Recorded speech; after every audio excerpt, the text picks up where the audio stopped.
Mesdames, Messieurs, chers amis, bienvenue à Saint-Pierre-de-Montmartre. Alors ici, il se passe toujours quelque chose, même quand ça n'est pas programmé à l'avance. Et nous avons la chance de vous proposer ce soir un moment de musique, de poésie et de rêve, l'écho du silence. C'est un concert qui se place dans le cadre des masters d'interprétation de la musique ancienne, option musique médiévale, de l'Université de Paris-Sorbonne. Et c'est Mathias Longry qui, avec beaucoup de ses amis musiciens, un ensemble savamment choisi, savamment composé, vous propose cette petite heure de musique. Alors vous avez tout le programme entre vos mains. Je vous souhaite un très bon concert. Il y a une corbeille à la fin. Cette corbeille servira à la remettre aux musiciens et ils en feront bien ce qu'ils voudront. Alors soyez généreux et généreux, parce que étudier la musique, ça demande un peu d'argent. Les partitions sont chères, même quand elles sont anciennes, et surtout quand elles sont anciennes. Bonne soirée.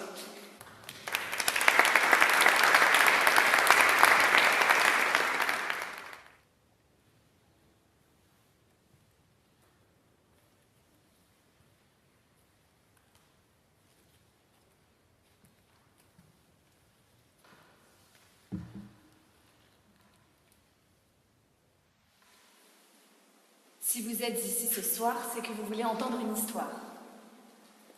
Alors je pense à une histoire très ancienne qu'on a oubliée. Et ce soir, j'aimerais vous la conter.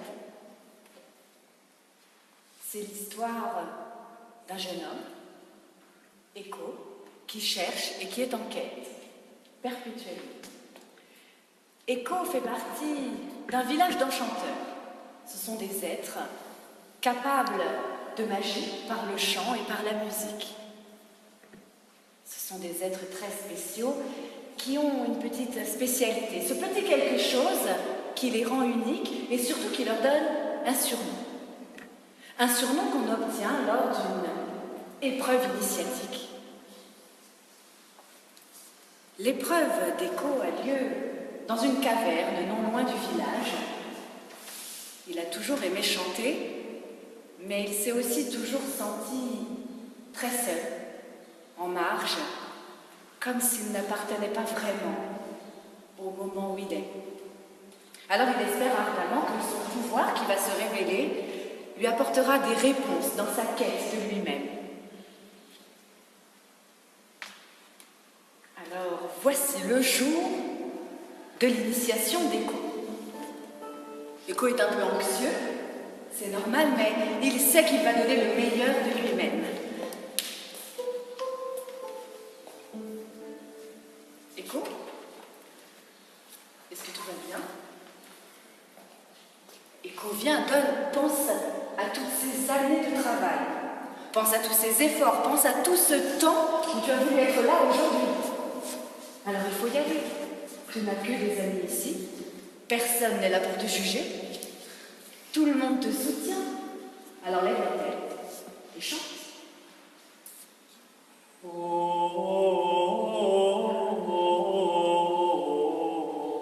non, pas comme ça. Va chercher au fond de toi. Au Virgo splendens.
Echo, qui réussit son épreuve initiatique et qui obtient son surnom tant attendu, celui qui fait chanter les pierres.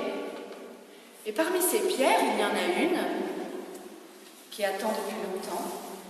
Ça n'est pas la plus grande, elle n'est pas parfaite, mais sa voix l'attire, sans qu'il puisse expliquer pourquoi. Echo l'a choisie. Et elle, parce qu'elle l'aime déjà, elle va devenir son porte-bonheur. Alors il la met autour de son cou et il sort de la caverne. Et là, Echo, lui, si seul, se retrouve acclamé par le village qui chante sa réussite.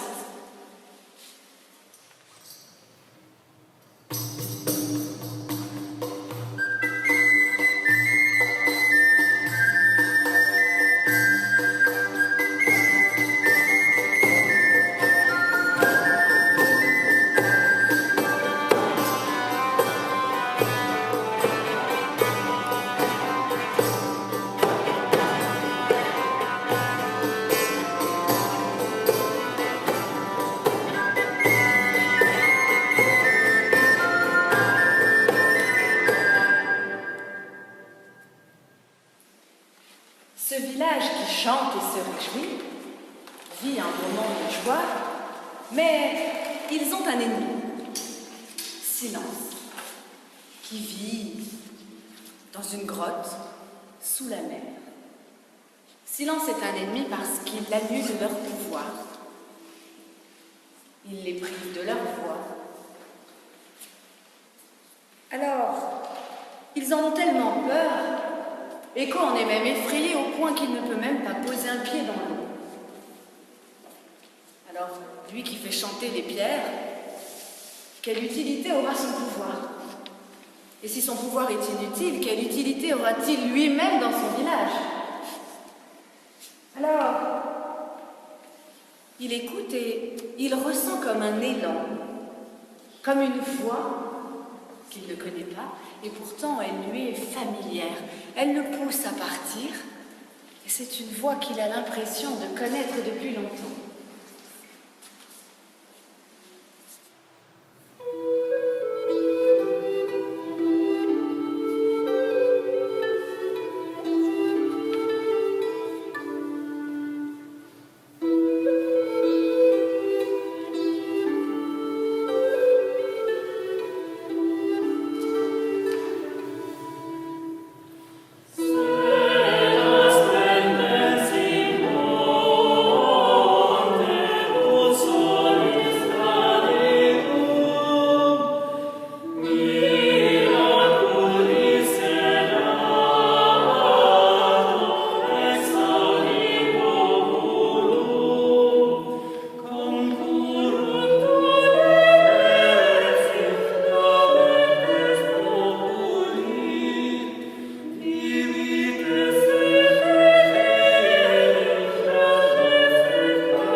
Alors cette voix qu'il a entendue, qui l'a poussé à partir, à aller vaincre Silence, qui lui est si familière alors qu'il ne la connaît pas, soudain il ne l'entend plus, et lui qui était plein d'espoir est assailli de doute. Ses forces faiblissent d'abord, évidemment en pensant à l'océan. C'est une immensité qu'il va falloir traverser, et puis en même temps, s'il plongeait dans ces eaux, pourquoi réussirait-il à vaincre Silence? Tant d'autres ont essayé avant lui, alors pourquoi lui réussirait-il? Pourquoi serait-il vainqueur? Alors sans certitude de réussir, pour autant pourquoi a-t-il la certitude d'échouer? Je ne suis personne, mais je suis quelqu'un. Je ne suis rien, mais rien ne vaut ma vie. Alors pourquoi moi? Et pourquoi pas moi? Et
voilà Echo qui reprend espoir, et tout le village préfère voir ça. Il a tout ce qu'il faut maintenant pour partir vers son destin. Alors, comme il sent de nouvelles forces s'emparer de lui, il quitte son village, tant aimé, et il part vers la maison. Alors il sait qu'il va rencontrer certainement des personnes qui auront peut-être besoin de son aide, et il a envie de la leur apporter s'il peut le faire. Et une première rencontre ne tarde pas à arriver. Voilà notre héros qui rencontre un homme à terre sur le chemin et qui ne peut plus se lever.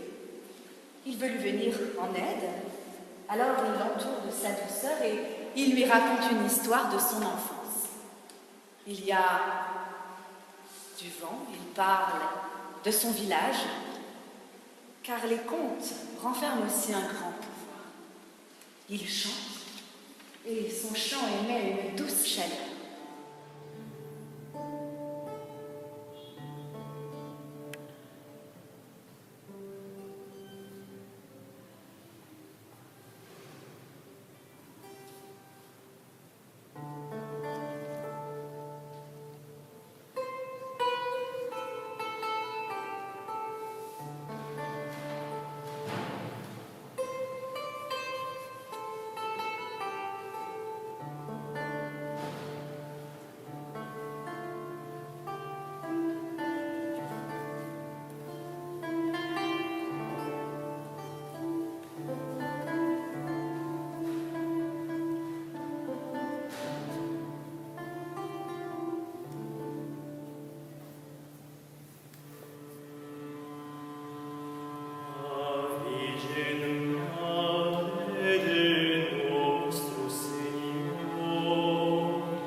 Alors il le remercie.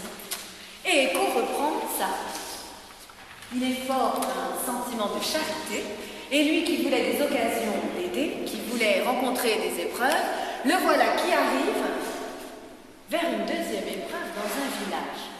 Il rencontre des villageois. Leur désolation est si forte qu'Écho la ressent dans son cœur. Ce village est privé d'eau à cause d'un barrage contre lequel personne ne peut rien. Alors, Écho, qui était plein d'espoir, a soudain quelques doutes, parce que aider un seul homme, mais qu'en sera-t-il d'une centaine? Alors il s'approche du barrage, il l'observe et il remarque une brèche, mais elle est si étroite, on peut à peine y passer la main d'un petit enfant. Alors, après avoir regardé, il saisit sa petite pierre et la voilà qui roule dans la brèche. Écho entonne alors un chant. Et sa petite pierre, puisque c'est un chant d'amour, elle lui répond à son tour.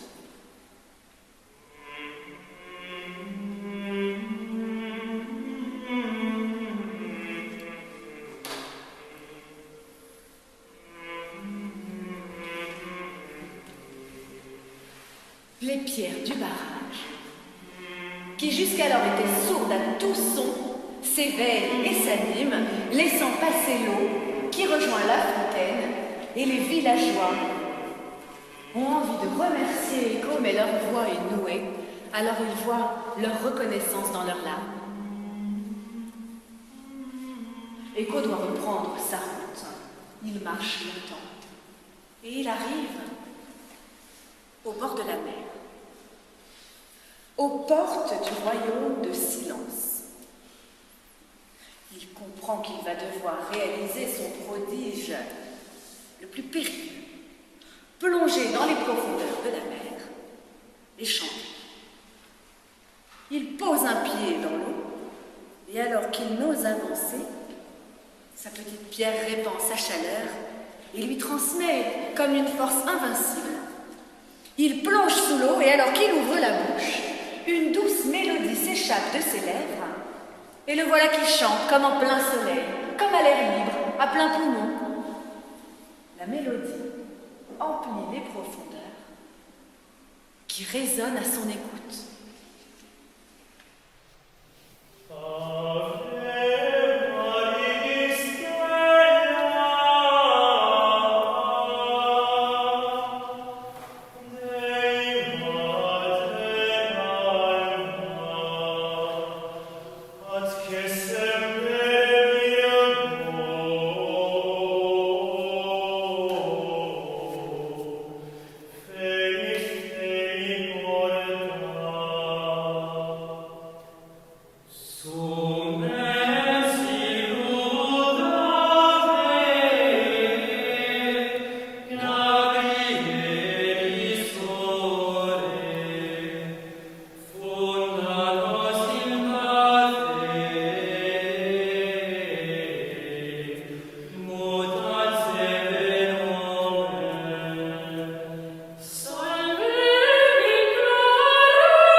Écho entre alors dans le domaine du silence. Une grotte dans les profondeurs. Les murs sont longs et froids. Il tente de le vaincre en entonnant un chant.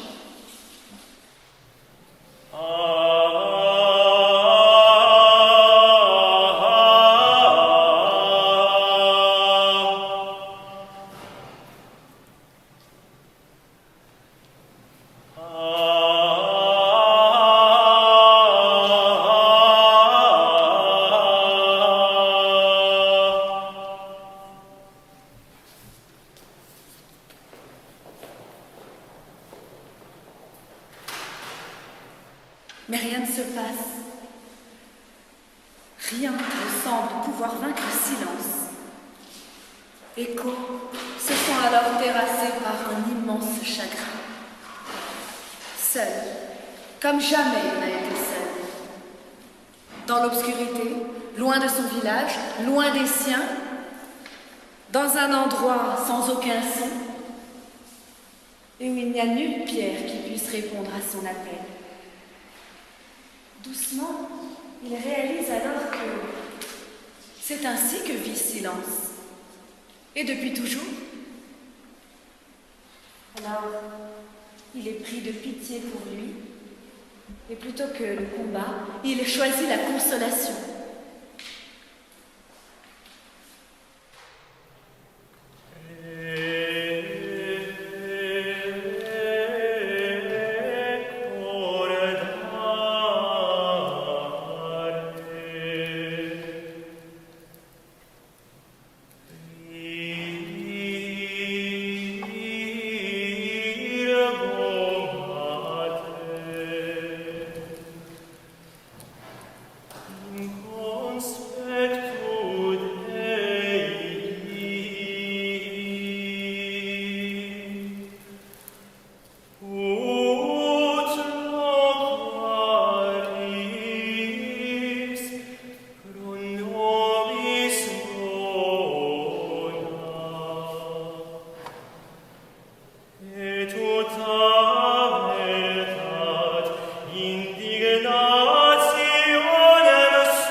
Silence a répondu.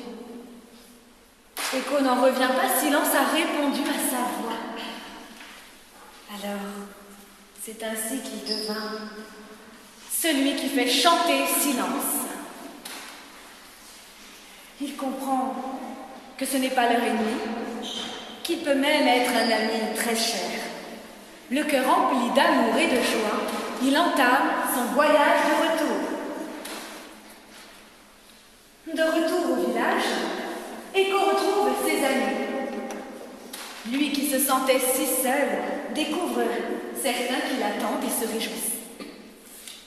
D'autres, qui l'aimaient tout autant, ont quitté leur foyer pour aller à sa recherche, lui apporter de l'aide s'il en avait besoin. Écho en est bouleversé et il appelle tous ses enchanteurs à le rejoindre, à rentrer chez eux par un chant qui traverse les contrées.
Les enchanteurs sont en proie aux émotions.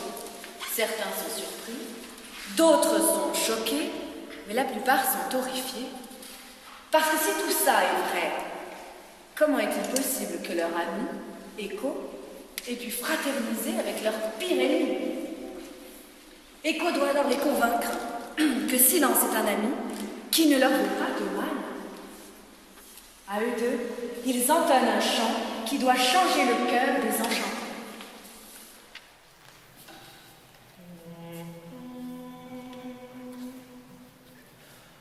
Gloria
Les enchanteurs sont subjugués et font un triomphe à leur nouveau héros qui non seulement a réussi à comprendre un ennemi, mais en plus s'en est fait un allié.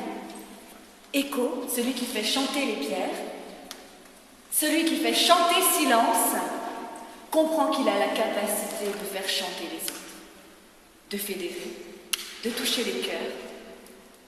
Tout le village chante l'histoire d'Écho afin que le pouvoir de ce récit puisse traverser les âges.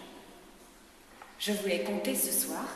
Il est important de raconter pour se souvenir et pour prendre exemple.